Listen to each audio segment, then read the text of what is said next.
రాకెట్లా దూసుకొచ్చే ట్రంప్కి ఎదురొడ్డి నిలపట్టంలో బైడెన్ను సక్సెస్ చేసింది.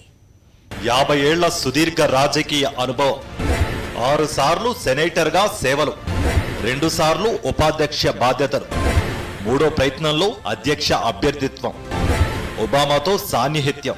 అమెరికా అధ్యక్ష ఎన్నికల్లో డెమోక్రటిక్ అభ్యర్థిగా బరిలోకి దిగిన జో బైడెన్ది 50 ఏళ్ల సుదీర్ఘ రాజకీయ అనుభవం. 6 సార్లు సెనేటర్గా, 2 సార్లు దేశానికి ఉపాధ్యక్షుడిగా సేవలందించారు.